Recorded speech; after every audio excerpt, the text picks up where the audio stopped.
Il y a 15 ans, c'était Michel Cadrin, Jacques Tanguay, Patrick Roy. Aujourd'hui, c'est André Desmarais, Patrick Roy, Jacques Tanguay puis Michel Cadrin. On est réunis ensemble pour le futur, pour continuer à développer et continuer à amener sur Québec des activités extraordinaires. On a une qu'on va annoncer tout prochainement dans le mois de mars.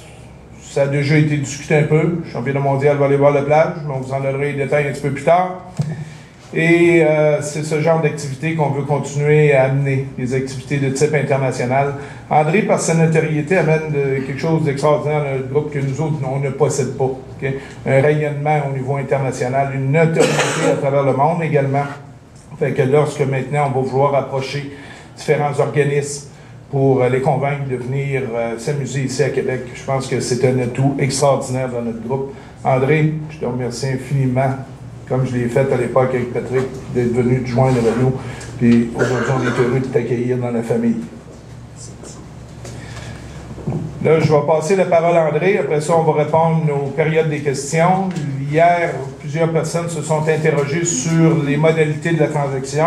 Bien entendu, elle est une organisation privée. Elle va toujours demeurer privée également. Ceux qui veulent savoir le prix d'acquisition, comment André est rentré dans notre groupe, il n'y a pas de prix d'acquisition, c'est un échange d'actions. Il m'a donné 25 % de Power Corporation. On lui a donné 25 % des remparts de Québec.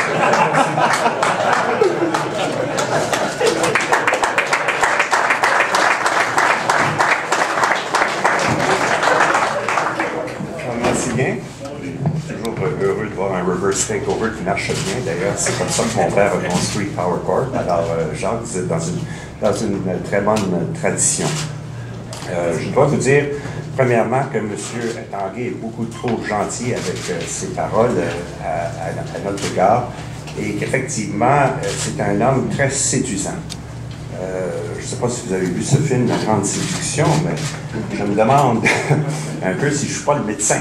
Dans le sens que Jacques est très séduisant et quand on a quelqu'un d'aussi gentil, on ne sait jamais. Mais je vais vous dire qu'effectivement, j'ai été séduit par cet homme, par ses partenaires, par ce qu'il fait, par sa vision. Et je crois qu'à la fin de la ligne, nous voulions participer à Québec. Nous avons un journal ici, nous avons aussi bien des gens qui œuvrent ici, à travers la Great West, à travers Investors et d'autres compagnies. Et pour nous, c'était une façon de redonner un peu à la ville et de le faire de façon intéressante parce qu'on peut donner, on peut offrir aux jeunes une possibilité de devenir meilleurs, de devenir des bâtisseurs de demain. Et de faire dans le cadre d'une institution qui, après tout, a démontré au fil des ans qu'elle est importante. Et vous êtes peut-être sans le savoir, mais moi, ça fait longtemps que je participe avec les Voltigeurs de Québec, qui est le plus vieux régiment canadien-français, fondé 5 ans avant le Canada. Et c'est aussi une institution importante qui aide aux jeunes à se développer. Et j'ai retrouvé chez Jacques et chez Patrick et M. Cadrin la même philosophie. La philosophie de l'importance de redonner et de trouver une façon d'aider les jeunes à devenir de meilleurs bâtisseurs. Alors, il y a des façons de faire ça, bien entendu. Il y a le mécénat, il y a toutes sortes de choses. Mais j'ai pensé, et nous avons pensé, que de le faire à l'intérieur d'un cadre, avec des gens qui sont de Québec, qui connaissent bien la ville, qui connaissent ce que la ville a besoin, que ce serait une belle façon de le faire.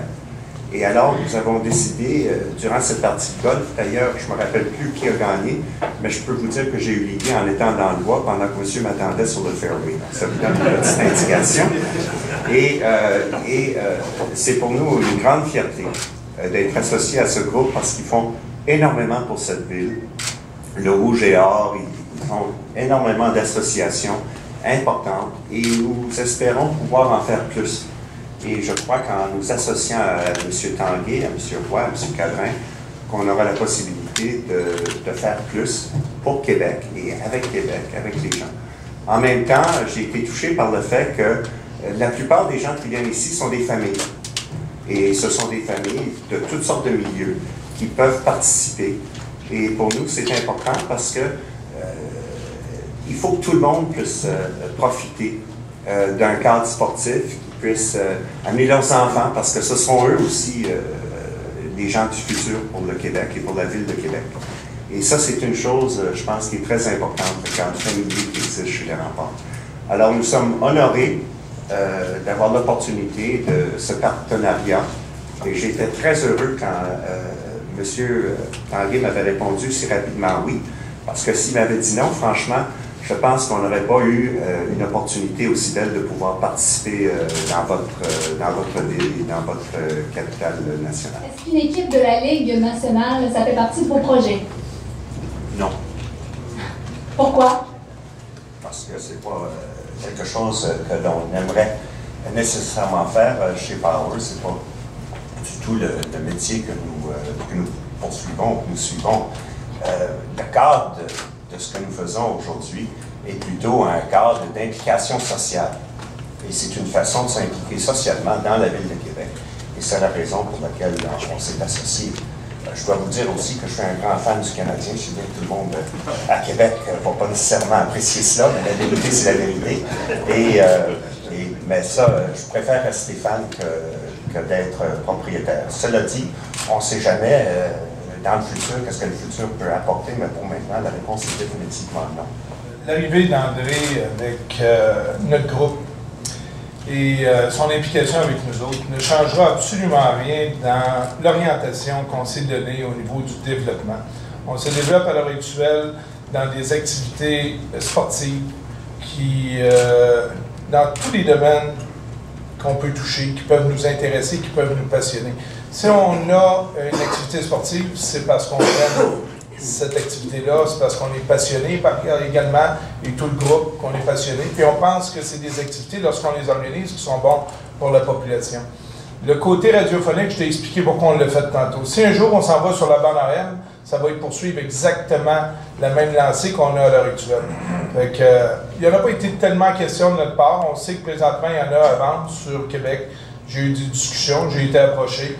Et si jamais il y a quelque chose qui se concrétise un jour dans ce sens-là, ça va être pour continuer exactement la même programmation puis la même orientation qu'on a au niveau médiatique au moment où on se parle. Les remparts ne se sont jamais vus en danger par l'arrivée à Québec de d'autres groupes sportifs, de quelque nature que ce soit. La Ligue nationale, on fait du hockey junior, puis on est l'élément principal de développement pour la Ligue nationale. Fait qu'on sera toujours des fans de hockey, puis on sera toujours des partisans de hockey. André l'a dit tantôt, il est partisan du Canadien de Montréal. Moi, j'étais partisan des Nordiques de Québec à mort, puis ce serait la plus belle chose qui pourrait arriver, de revoir les Nordiques ici à Québec. Ça ne met pas en péril les remparts, puis on n'a jamais pensé, on n'a jamais eu le moindre doute dans notre esprit que ça pourrait nuire de quelque façon que ce soit aux remparts. Les remparts ont une chose importante. Ils ont été supportés par un domaine d'affaires extraordinaire à Québec. On a plusieurs de nos partenaires qui sont ici présentement. Les remparts s'habillent par la commandite, s'habillent par ses partenaires financiers. Et on a certainement au Canada la moyenne de prix de billet la plus faible. Elle va le demeurer. Et si un jour la capacité de nos citoyens n'est pas là pour venir au rempart de Québec, puis qu'il faut s'ajuster, on va s'ajuster par le bas. Ça a toujours été notre objectif d'avoir, puis on le fait également avec le Rouge et Or, avec le football, d'avoir la facilité d'accès pour la famille, pour les jeunes dans nos activités sportives. Et c'est pour ça qu'on en fait, puis c'est l'orientation future qu'on aura toujours également, ça ne changera pas par rapport aux autres. Victoria Square, c'est une compagnie, c'est une filiale entière de Power. Donc c'est Power Corp qui fait cela. Et elle fait cela pour une raison très simple. On voulait trouver une façon de participer dans la ville de Québec. On a trouvé que c'était le meilleur moyen. Claude parle beaucoup de passion, etc., de sport. Je crois qu'eux, clairement, ils ont la passion du hockey. Moi, j'aime le hockey à titre de fan. Mais pour moi, c'est plutôt le fait de supporter une institution et de supporter une vision. Parce qu'à la fin de la ligne, moi, ce que je vois, c'est pas seulement une équipe de hockey. Je vois une vision de gens qui veulent vraiment contribuer, faire quelque chose pour les jeunes, pour leur développement. Et ça existe, ils ont toutes sortes d'affaires qui sont en train d'apporter à Québec et qui sont là. Et ils défendent ces institutions-là. Moi, je trouve que c'est très important.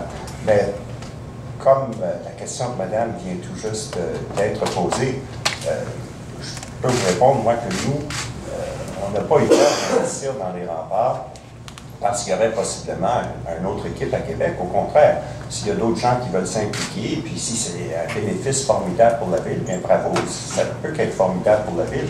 Ben, je ne vois pas, en tout cas, où des gens qui vont au hockey à un prix pas mal inférieur de qu'est-ce que ça coûte, disons, pour aller en tout cas au centre Wilson, je ne vois pas où nécessairement ces gens-là seraient exclus ou bien que les remparts disparaîtraient à cause de cela. Je ne comprends pas pourquoi ce serait le cas.